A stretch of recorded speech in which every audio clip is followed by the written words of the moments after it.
So hi everyone, we'll get started. So the first portion of this evening will be a workshop. That's where the council talks amongst itself to figure stuff out in terms of what they're going to do. I think we'll be finished before 8, but the formal meeting will be after that, probably sooner than 8. So let's get started.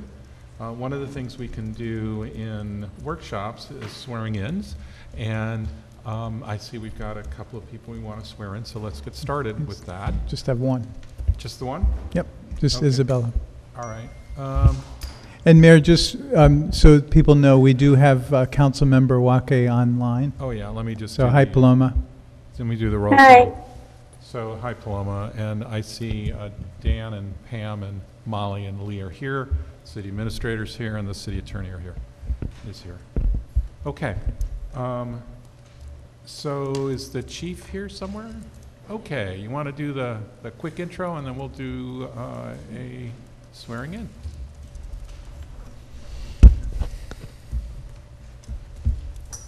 Sorry, Sans told me to stay in the back, so the back of my head wouldn't be on camera all the time when I wasn't reading. Couldn't find you. So, as you guys know, at our last meeting, we hired Isabella Nocerino for the position of police officer here. Ms. Nocerino is a longtime resident of the city of Beacon and a graduate of our public schools. For several years in a row, she participated in the Beacon Youth Police Academy. Throughout her high school career, she also participated as a cadet in the town of Fishkill Police Department and eventually rose to the rank of cadet chief. She also worked as a dispatcher in the town of East Fishkill, and then in August 2022, we hired her to be our evening full-time shift dispatcher. She's worked hard in that position while simultaneously participating in the cadet program and working on her college degree. And in July, she completed that degree, earning a bachelor's in public affairs with a concentration in emergency management from SUNY Empire. Ms. Nocerino passed our rigorous background check, which includes the examination of the candidate's personal history, a psychological evaluation, and a polygraph exam. And she's been a reliable employee of the City of Beacon for over 2 years, so we're proud to have her on the force. She'll be beginning the academy on the 26th of this month and actually is in training right now and just took a break to come up and get sworn in. All right. Let's do it.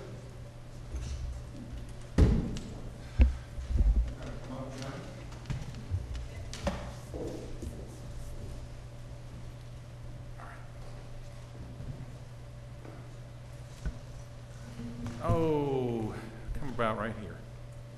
All right, give me a raise a hand. There you go. So I, Isabella Nocerino, speak louder so that everyone can hear you. I, Isabella Nocerino, Do solemnly swear do solemnly swear that I will support the Constitution of the United States that I will support the Constitution of the United States and the Constitution of the State of New York, and the Constitution of the State of New York, and that I will faithfully discharge and that I will faithfully discharge the duties of police officer of the City of Beacon the duties of police officer of the City of Beacon according to the best of my ability. according to the best of my ability. Congratulations.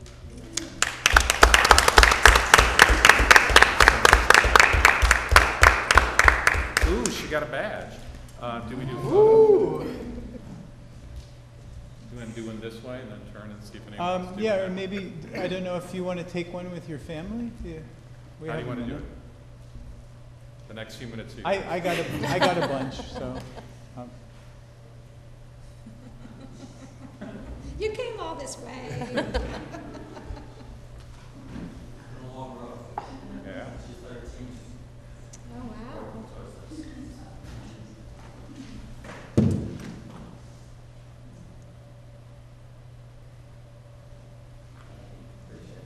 Thank you. Congratulations. Oh, yeah, Isabella, you got to sign the book. You got to come back and sign the book. They'd yell at me if I didn't. We haven't gotten this down yet. All right, so you just sign it. Oh, whoops. Well, at least Lee signs in the right spot now. Usually.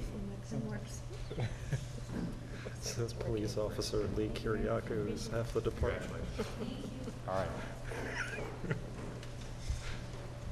And you should see how many mirrors we have.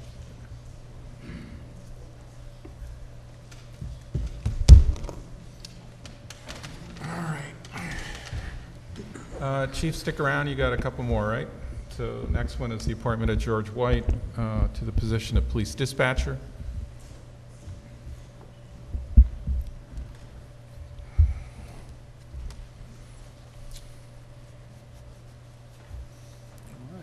steaming right along here.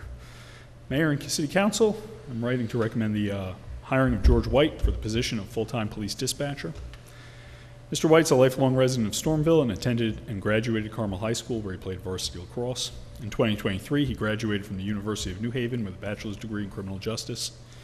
While attending the University of New Haven, he became a member of the American Criminal Justice Association, a scholastic organization whose purpose is to further professionalism in all areas of law enforcement.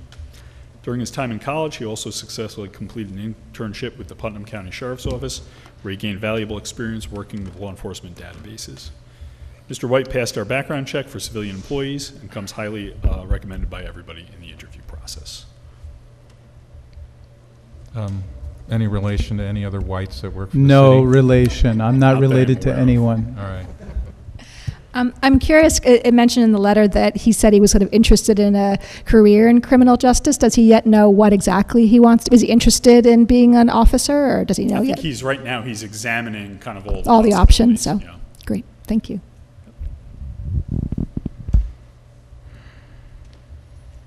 Okay. Any other questions? All right. That's the next one down. So the next item is a memorandum of agreement with the Patrolman Benevolent Association. Chris, are you going to introduce this, or is the chief going to do that? I can introduce it, and then we can ask Tom to expound on it.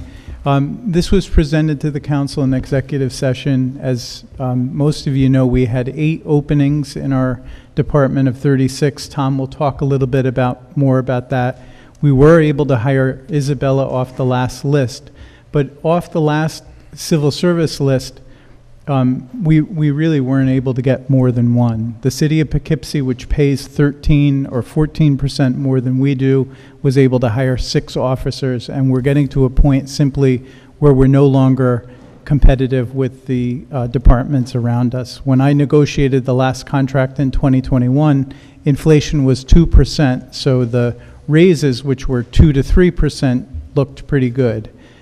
This is a wage adjustment to try to catch up with some of the departments in our area. And Tom, can you talk a little bit about the challenges caused by not having enough officers and what you're facing? Sure.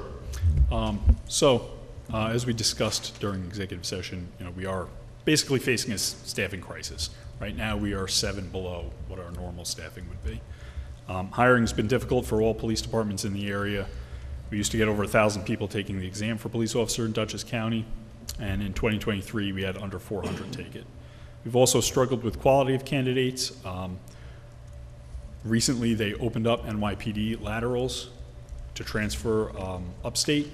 Unfortunately, so far of our applications, we really haven't gotten anybody that we wanted, unfortunately. As Chris kind of pointed out, only about 1 in 4 people we start through the background check actually make it, and obviously we don't want to lower our hiring standards and take on potential problems and expose ourselves to danger and liability. Beacon's further hampered by the fact that, as Chris mentioned, we are one of the lowest paid full-service municipal departments in the area.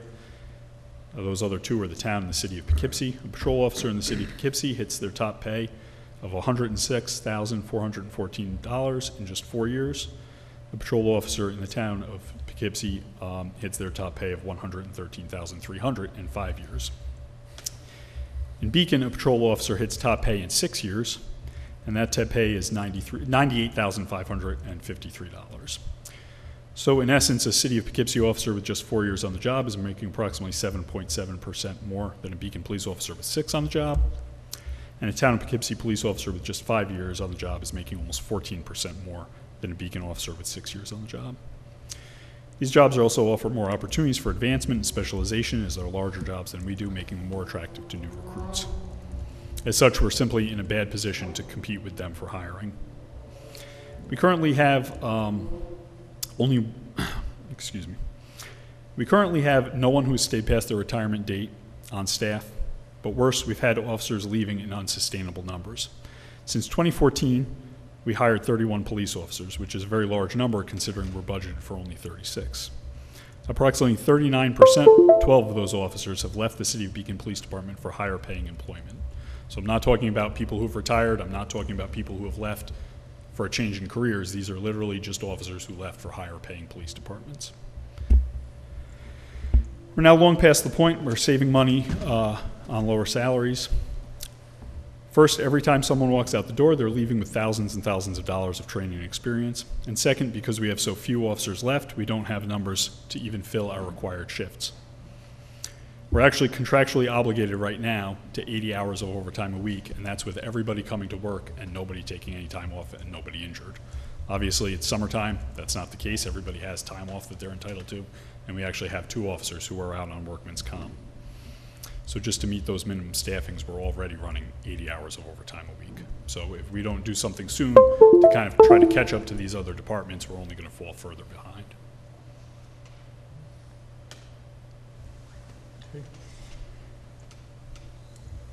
Comments or questions from council? Tom, just a quick question about the, I think you said when we last spoke about this was you've been speaking to some other police departments about this kind of situation that's coming up in the pay. Do you see us, by giving an increase here, are we going to trigger other police departments to now increase their salaries, and we're going to be just as far behind in the bidding war? What do you sense? I mean, right now, a lot of them are kind of in contract. I think City of Poughkeepsie goes out of contract this year. Mm-hmm. But Town of Poughkeepsie just settled the contract. East Fishkill settled the contract. I don't have the numbers yet. It's anticipated to be significantly higher than where we're at. So I don't know, even if we add 5% right now, we're still not going to be ahead of the larger, the full-time departments. So this is sort of a preliminary step to kind of start into contract negotiations on a footing where we can kind of be getting to sustainable. Mm-hmm.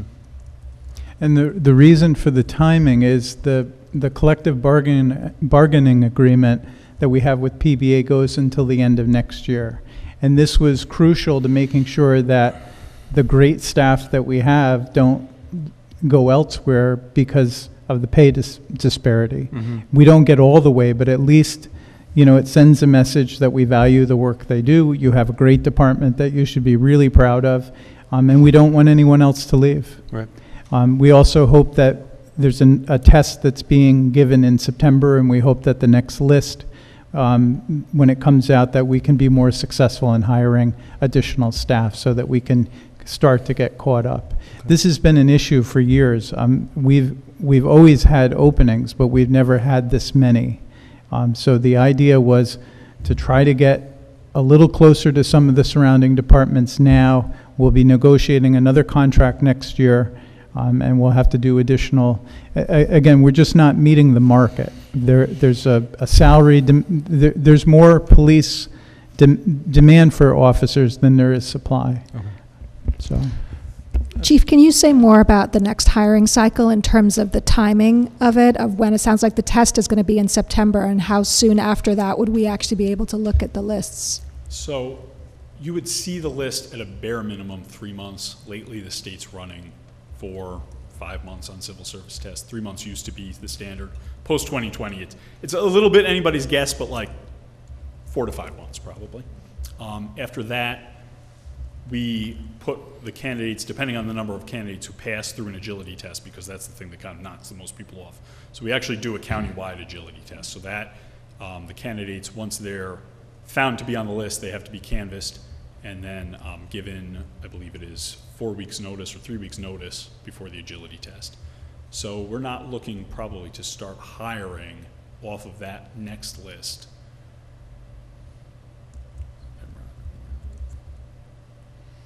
And as I've advised, really the end of next year.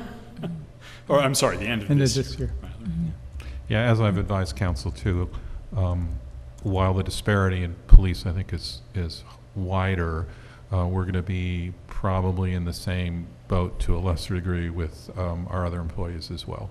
Right? We had very attractive agreements in the last several years because they were negotiated before inflation hit, and now we're going to face that too.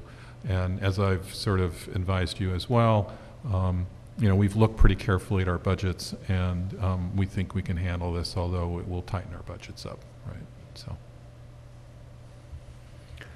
I think there was mention that when the civil service list is published, that we might not get a fair crack at it, and that the sheriff's office might have first dibs on it. Do we know if that's true, whether that's legal, and is it something that we should work to ensure that we get a fair shot at the candidates on the list?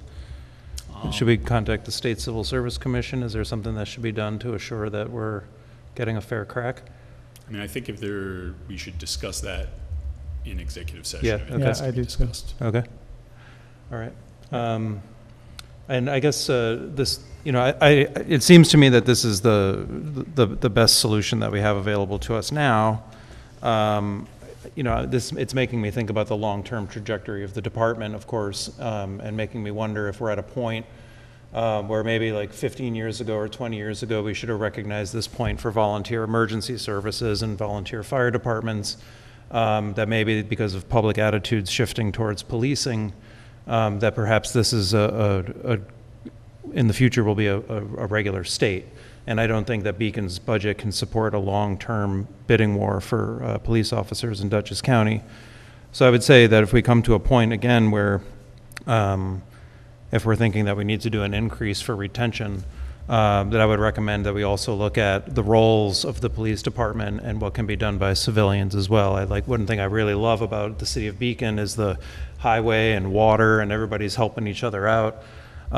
If we're saying that we need to have a fixed number of police officers because these are the tasks that we do, there may be other tasks, for example, that could be moved to civilian,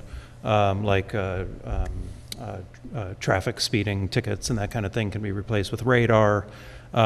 Just wondering if, when we get to this point again, that we can probably just look at things more holistically, I mean, right now, the staffing we're running is really running enough to maintain a bare minimum detective division and a bare minimum patrol shift, right? This is getting us a sergeant and 2 to 3 patrolmen on the road every day. So, if you have one stabbing call like we did over the weekend where the person fights with you, 3 patrolmen is just enough to handle that.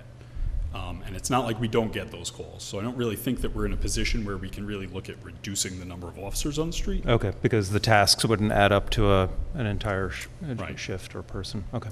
Well, and I also think it's important to note that we do have a contractual basis for the minimum shift that was codified in the collective bargaining agreement, but that was past practice for decades. So if we try to go below it, which I think is inadvisable just from a safety point of view, you would end up in front of the PERB Sure. and probably lose. So the good thing is that we're on a good footing with the police union, and they have been trying to work with us. We've done vacation buyouts with them. We've adjusted the way the days could be used so that they didn't have to burn days to use 1 or 2. And they really have tried to work with us. So again, what we can't afford to do is lose any more officers. Sure. We're almost losing the capacity now to manage overtime because we just don't have enough bodies. It's basic math. So again, what we're trying to do is send a message that, we know your wages haven't kept up here in Beacon and in comparison to other departments you could go to. We want you to stay. I mean, a lot of the people we're hiring are from Beacon. They're rooted here or they want to be here, and we need to give them a reason to stay. Yeah, I'm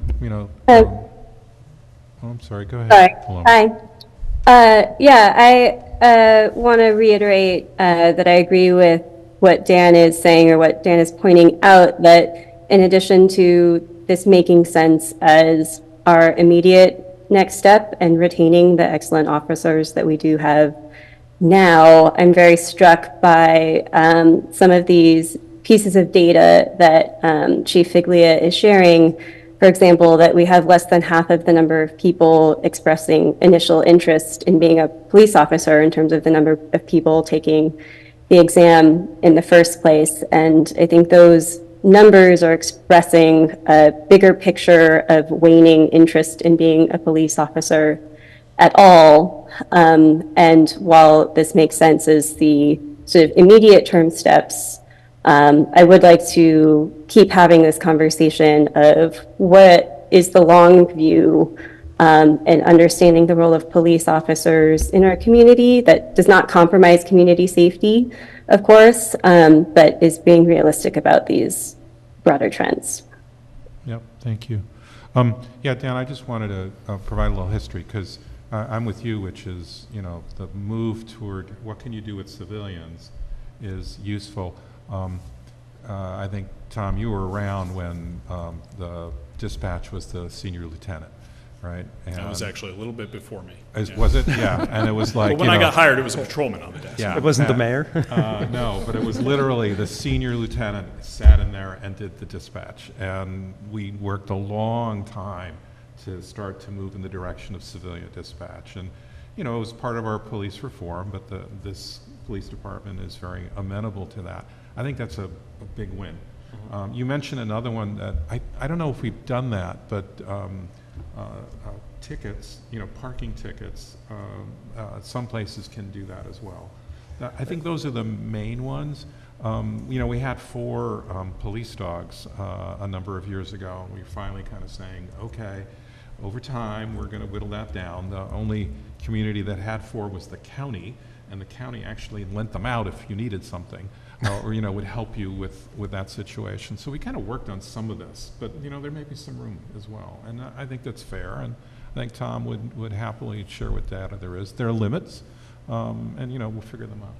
I think what's on my mind really is we can't be the only police department that's facing this issue.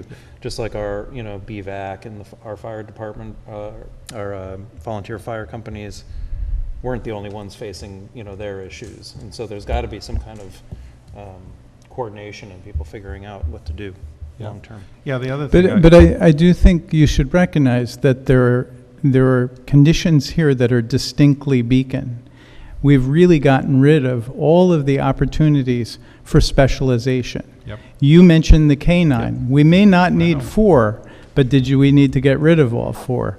We used to have a juvenile division. We don't have that anymore. We had a bike patrol. We can't do that because we're at minimum shift. Right. There were other, you have to think about, sometimes people are looking for, like Tom and I have talked about, like an advanced drone opportunity. People want to go somewhere where they have these opportunities. So we may have inadvertently, cut off our nose to spite our face by cutting back this.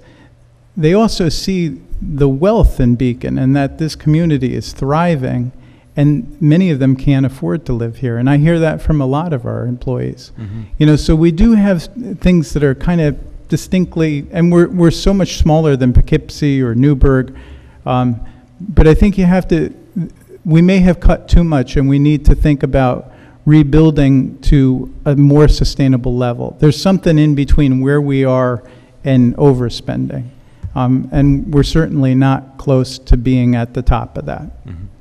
Tom, do you know if you, Don, or in the past done any exit interviews with those who left? I hear salary is one of the main reasons, probably the main reason. Is there anything else to what Chris and Dan have been talking about that they find they get in other departments, either generally or specifically, that you feel might be beneficial for Beacon to consider? I mean, those items exist in some other departments, right? We've lost a couple of people to Carmel, and Carmel has some pretty good opportunities for a department its size. But what they cite at the end of the day really is the salary. Hey, I can make as much as a patrolman as a lieutenant's making here, after 5 years. They're going to go to that place where they can make that much as a patrolman. And one of the only advantages is because we're down so many people, there have really been opportunities for advancement earlier in your career than you would normally get. And you can also get as much overtime as possible. But I really do think we need to send a message that we value the staff and we want to keep them. Yeah, the other 2 things I'll add is we don't even try to compete with salaries to our south. That's correct. Right? That in Westchester, because it's a higher cost of living, we're never going to match that. And if someone wants to do the drive, bless them. But we should be able to at least, maintain parity or close to it with, the ones in the county. That's the first one. The other one is, I will just note that the way that the city budgets have worked and that we have managed to propose budgets that balance and stay under the tax cap is our growth of new construction. And it's a huge benefit for the community. It gives us an extra 1% to 2% a year of our tax base. And I would just be cautious that we have to keep doing that for a little while if we're going to do some of these things. So. I just have, because I wasn't here last meeting, I think I understand this, but with the salaries, it's just on 9/1, everybody's getting a raise. Is that what I'm reading? Yes. Yeah, Okay. across the board. Okay, across the board. And then the following year, they'll get their negotiated increase, which was only like 2 to 3%. So it's really like they've got this bump, and then it's going to be renegotiated. Yes. Ne- And we're pitching it as a wage adjustment to try to get closer to the other. I mean, this isn't really a raise. We're not even meeting the cost of living. The 2 years of high inflation eroded the raises that they got. And Or the 2 to 3% would be on the September 1st salaries. I did a little math, and that seemed to be the case, but I wanted to confirm I'm that. sorry, Molly. So the raise in January that's already built into the contract would be off of the new rates if we pass this as of September 1st. That's correct. It becomes the Great. new baseline Great, thank to you. which you would add, depending on where you are in the steps and the ranks. For the lowest positions, it's 2. For the highest, it's 3, and then it's a spread. Yeah, I saw that, yeah. And again, we were in a completely different economic context when I negotiated this in 2021. So, Right. I mean, we were at 2% inflation. We were at 7% inflation, just 2 years ago. Yeah, because we've got contracts that were negotiated in the low rate period, we're the laggard, right? Other communities are doing those raises to reflect inflation now, which is part of the reason we're falling behind. But I think, Dan, some of it is that inflation kind of catch up and may not be sort of more than that. There may be more than that, we'll find out. But certainly we're going to have to kind of match that. And I do think there is a role for better recruitment. I mean, the year that all of the agencies in Dutchess really went above and beyond on recruitment, that was the year we had 1,000 people take the test. Mm-hmm. So I really do think, I don't think this is necessarily a permanent status. I think one of the answers is working with the partner agencies in the county to tell people this is a career option, to do our youth academy and show people that this is a viable vocation for them and that they can be part of it. And then to help them prepare for the test, to help them prepare for the physical test. And our agency's been doing that, and I think, we're going to increasingly have to do more and more of that to make sure that people are invited into this profession. I hope it's not a systemic issue. I think and it's not a conclusion I'm drawing, but when we talked about a drop-off in the number of people taking the test, which I thought was 2/3 or something from our discussion, but I could have remembered that correctly. But that's why I'm worried. That's why I'm thinking about this as a potential long-term issue, because if there's fewer applicants for the entire county, then that means everybody's going to be in the same position where they're short on. And I think we need to recognize that the last 4 years have been really hard on policing and people in policing. You had a retirement of both your chief and your captain before I came. That wasn't because of pay, it was because of anti-police sentiment. So again, we need to acknowledge that. That's played a role with this. Yeah, I'll also ask the data point. I believe that the 1,000 applicants was a watershed peak, Yes. unlike prior years, and that this year is more returning to the average of prior years.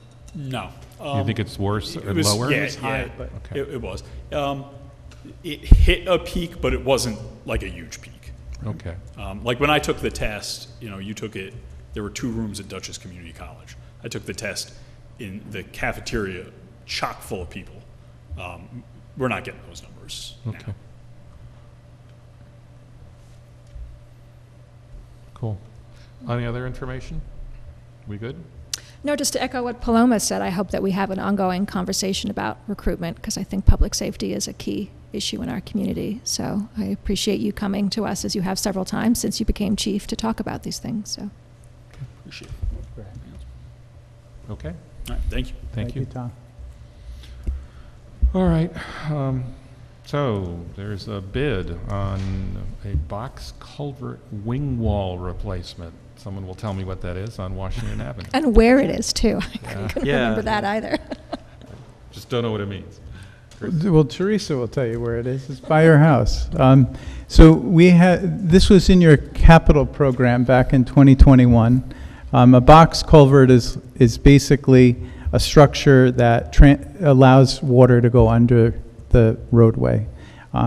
Box culverts have wing walls that retain all of the materials behind them, like the embankment, and one of the 4 wing walls has been in a state of deterioration and now collapse, partial collapse. So we put out to bid the replacement of this wing wall. It was estimated, engineer's estimate was 125. The good news is we got 7 bids and a very competitive low bidder, which was $10,000 under the engineer's estimate. So the low bidder is Sunup Construction Corp. from Wappingers Falls. The amount is $114,916. This is a 28-foot long culvert, 10 feet wide, 5 feet, no, 10 by 5, and I'm not sure which of those elements, but This is where Dry Brook goes under yes, Washington? Okay. yeah. So you may see we've been putting out a bunch of bids for the exterior staircases, the ADA ramps. This has been on the list for a number of years, and we're just working through the long list of capital projects that we have to administer. And where is it along Washington Avenue? Not that I don't stalk Teresa on the daily, but where exactly? It's on Liberty Street, right by Stone. Okay, great, thank you. Yeah. Oh, it's on Liberty. Okay. I was thinking it was. Oh, no, I'm sorry. It's the Washington next on one up, but it's Yeah. right in line It's with the that. same Yes, it's the running- same running brook. water. Yeah. Okay. All right, now that we know what a box culvert wing wall is, any other questions? And would this work begin in the fall? Is that the idea, or is that TBD? This work would begin in the next few weeks. Okay. Yeah. Okay.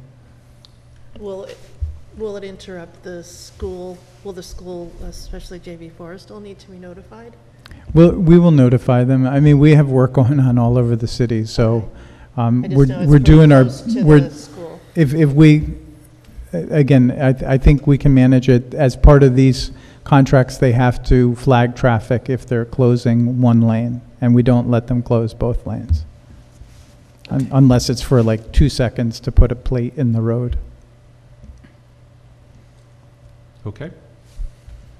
All right, so next item is the proposed local law regarding eviction. And you're going to tell us about that, Nick, where we are? I am, Mayor. Thank you. And what version we put forward? Yes. Okay. So at the last council agenda meeting, you held a public hearing on the proposed local law to permit the state's good cause eviction prohibition without the good cause eviction law to be applied in the city of Beacon. There were 2 local options that the city could select and modify. The proposed local law set forth the default with respect to the exemptions for high rent at 245%. So any rent that was above 245% of the Dutchess County fair market rent would have been exempt. And also the definition of small landlord was at the default, which was 10 rental units. So if you owned 10 or less, you were exempt from the good cause eviction local law. The public hearing was closed at your meeting, so it's on for discussion at your workshop, and if you wish to proceed to adopt it tonight, it's on for the council's voting agenda. There's a new memo in your agenda packet, as well as a revised local law. Based upon the comments from the council and the public, the local law was modified to increase the default rent, the exemptions for high rent was increased from 245% to 345%. And the exemptions for small landlords was lowered from 10 units to 1 unit. Also in our memo, we've identified other municipalities who have followed that same or similar modifications to the state law, including Albany, Poughkeepsie, Ithaca, and then Newburgh is still under consideration. As we noted, Rochester is also in the reviewing it and has proposed a 245% threshold and 10 rental units.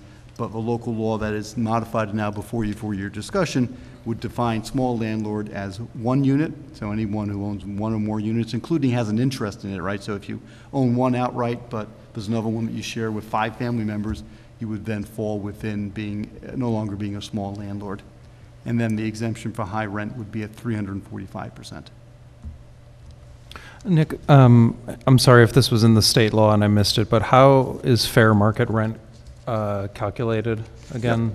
So it's calculated through, in your packet, you'll see the HUD fair market value rent. So HUD then provides Dutchess County with what it has estimated to be the fair market rent for an efficiency, a one-bedroom, two-bedroom, three-bedroom, and four-bedroom.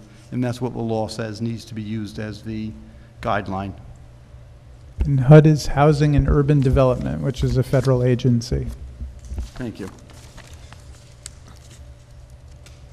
All right, so based on hearing and feedback from council, we just adjusted those numbers. I trust they're okay for everyone. Yep, feels right to me. Yeah.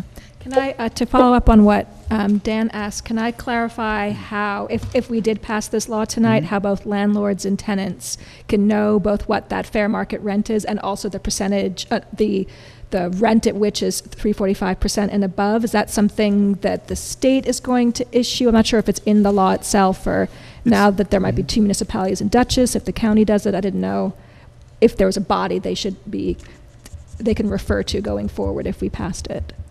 Well, it's not in the law because it changes annually. Right. And the Census Bureau, or the HUD rather, adjusts it annually and publishes it annually. How that's provided to the landlords, it is readily available either first on the city's website for this agenda packet, but through HUD's, maybe we can provide a link so that that can be more readily accessed. But I'm not sure how notification is other than that it's out there. Well, so just as a single example, using the memo from our attorneys, the fair market rent for a two-bedroom is $1,825. 245% of that would be about $4,500. So at the 245% level, if you're paying more than $4,500 a month, you would not be protected. At the 345% level, which is what this is, it's $6,300 for a two-bedroom. So I hazard to think that picks everybody up. Mm-hmm. Yeah, my question was more about, if we pass this going into future years, when it updates, just so, just so landlord and tenants are aware of the numbers. But I appreciate maybe it's something just to follow up with you on at some point, just about, do we want to link it or is there something that the state's going to provide that we're just not aware of in this exact moment? So thanks, I appreciate it. Maybe I misunderstood what you were saying, Lee, but in your examples of the amounts that are covered in the 345%, were you saying that you expected that all units in Beacon would be covered at that amount? Again, if someone is in a two-bedroom and is paying more than $6,300 a month, then they would not be covered. Correct. I'm just trying to put out a number that's pretty high, if you just do the math, right? And Nick, the 345 is every other law that the other municipalities have all gone with 345? Kingston was 300. Right, Kingston is 300 and Rochester is considering 245. No one has gone above 345. So no one has gone above. Correct. I would like to propose that we do go above 345. I recognize the argument that might not cover very many people, but I do fundamentally believe that anybody should not be subject to eviction without any reason.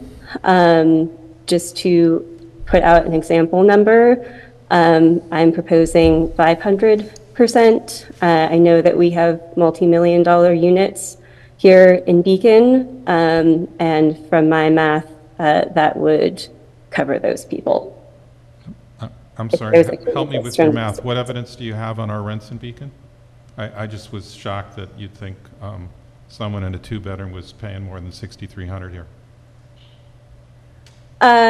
Calculating based off of a unit that might be worth $1 million to own, based off of a 30-year mortgage, based off of 30% of your income being the definition for being rent burdened. So calculating a fair rent off of that amount gets me at about $7,000 a month.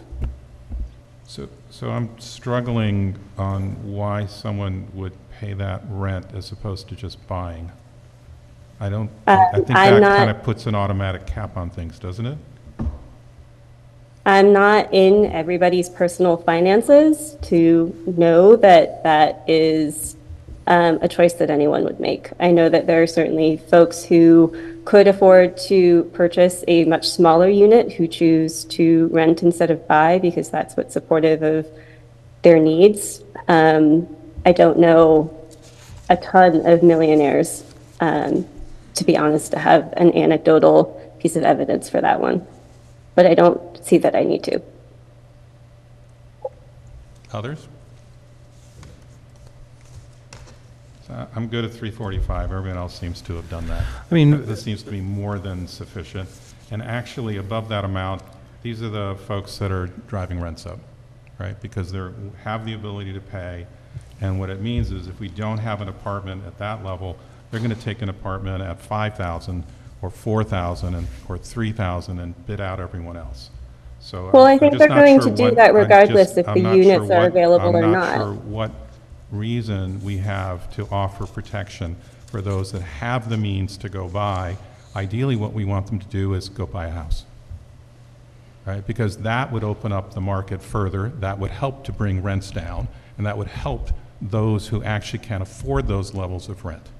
So, Well, I agree that that's the goal, but I think that's beside the point of the function of this law, actually.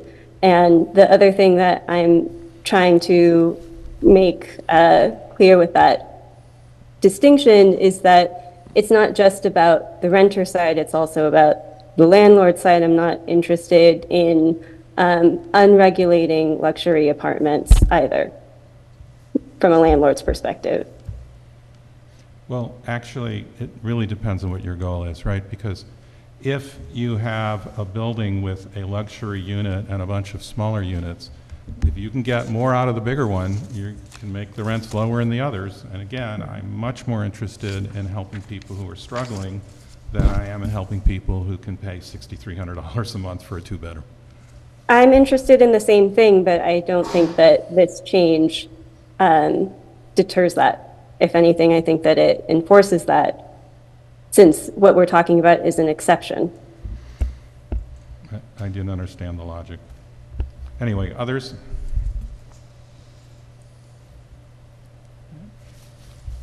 I mean, the upper number, I think 345, 500, I think either one is higher, hopefully, than what we're experiencing here in Beacon. But how long does this law goes for? 10 years and phases out? To June 15th, 2034.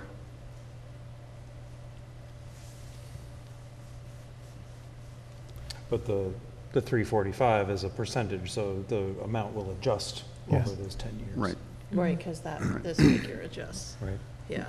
My concern I have is that we've not looked at, is there a number that can exceed, and then your laws could be challenged as being arbitrary and capricious, because it was an exemption for high rent. If you make it that it applies to everyone, it's now total exemption. I don't know if that's consistent with the state law.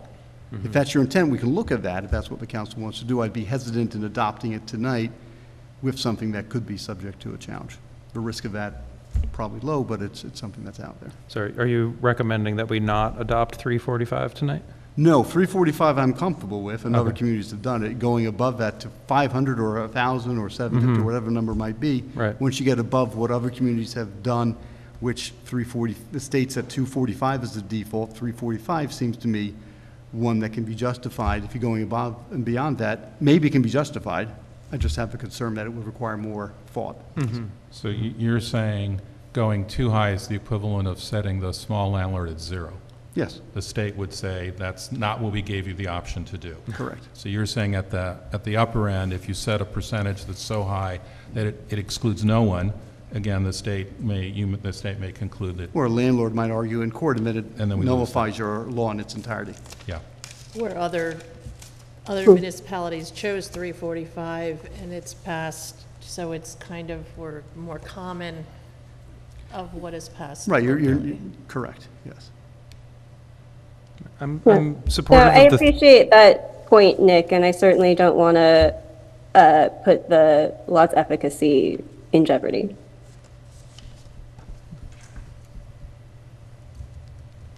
Okay.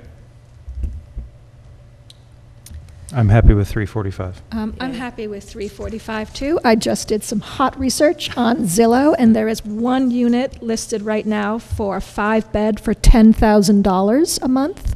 I don't know, I have a guess actually which building it is for those who will want to check it out as well. But I am fine with the people who choose to rent that not being protected by this law.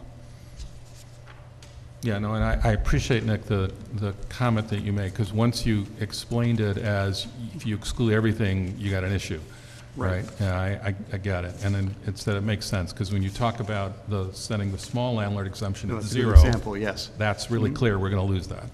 Yeah, okay. All right. Other thoughts? All right.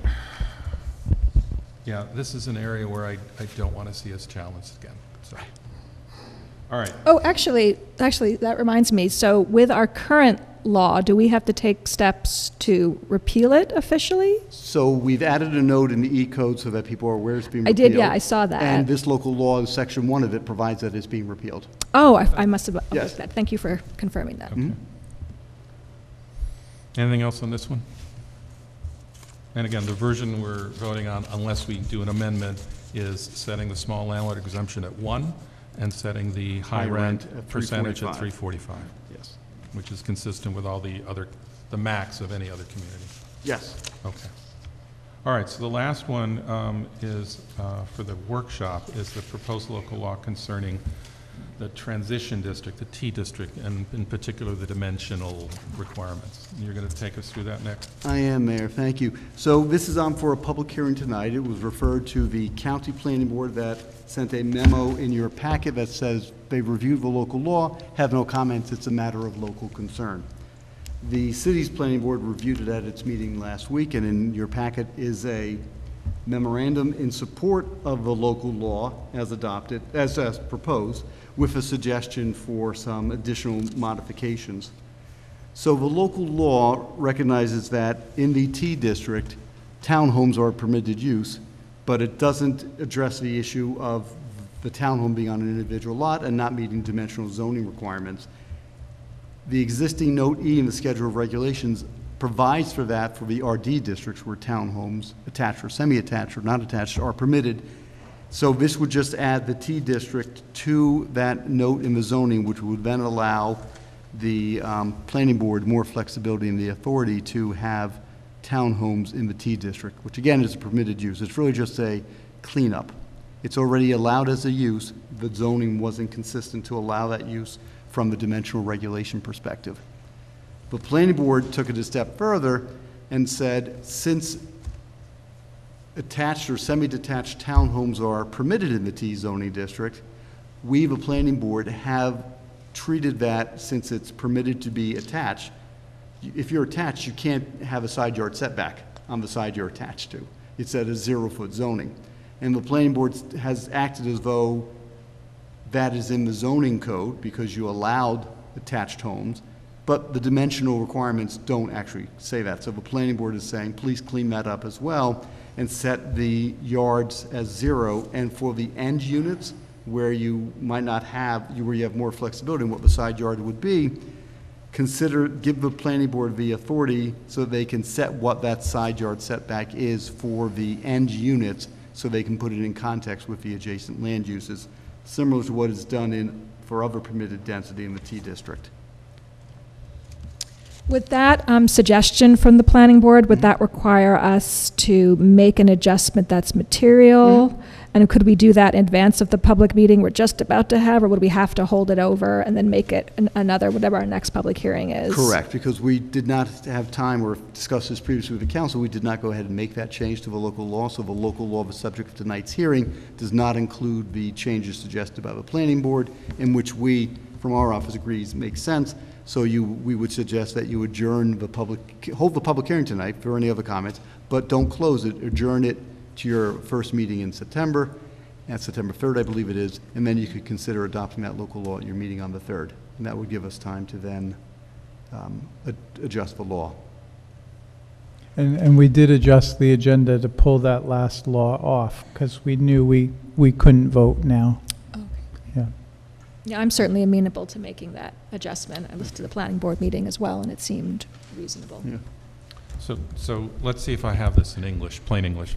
You're Fair saying, if I got a single-family home, there's some setback requirements, so much distance from the end wall of each house. If we've got townhouses, suddenly there's no separation between the two if it's Attached in the or middle, semi-attached. right? And you're saying, common sense would say that should be a 0, but it doesn't quite say that, Correct. and we should correct that. Yes, And that's what the planning board asked us to do. correct. Thank you. And then I think the second part that you said is that where the end units, the planning board should have some discretion for the size, because it depends on what is next to it. Is it next to a commercial area? Is it next to a residential area? And that might impact the side of it. Correct. One question, because I did listen to the planning board, so I was kind of getting questions, but with the change to 0 side yard setback, would that allow people who have existing home in that area in the T district, they could come back and say, I want to build up to the line? It would only apply for townhomes, attached townhomes. So if they were Only to apply. tear down the single-family house or somehow create the single-family house into a townhome, which I'm not It would be on. onerous, because you need to have a homeowners association, because you're sharing Where you the, have common elements, right? The You have outside common walls and elements. roofs. And that's what I Yes. was thinking also, going, individuals, that's. Not seeing yeah. an advantage to yeah, an it wouldn't be existing like single- an accessory apartment where you could throw, oh, I'm going to throw a townhouse right on the side of my house. Yeah. Okay. Nick, I know I brought this up last time we talked about this, and forgive me, I still don't get it. So looking at the table on page 32 of our packet, I think it's still 32, I'm still not sure why the note E that applies to all of the RD districts is not also applied to the T district. Yep. Why the T doesn't have a little superscript E. Right, it should, and also the language in E only states Right, it only you should- applies to the RD district. Yeah, in any RD or T Correct, right. district. So So we- that should be updated Correct. So in for the us lo- to pass. Yep, so in the local law, we've added in section 2, but footnote E is amended, and then we're just inserting the word "or T district." So so we that- just didn't update this table. We're showing the table as it exists today? Oh, correct, yes. The table that's on page 32 is the current table. Current table. Yes, the Okay. local law has what the language for footnote E would read in the amended table. I see. But we're not seeing the amended table. That was the part that. Correct. was You're not, just- yes. I'm just used to seeing versions with things updated to what we're trying to change them to. And I just Yep. wanted to confirm that. And that's just Thank shown in you. the local law, yep. Thank you for walking me through that again. Thank you. Again, that's on for your public hearing for tonight. Right. Everybody good? Yeah. All right, it's 7:53. Need a couple minutes, or you want to go straight in the meeting? I'm willing to go forward. Everybody all right? Yeah. All right.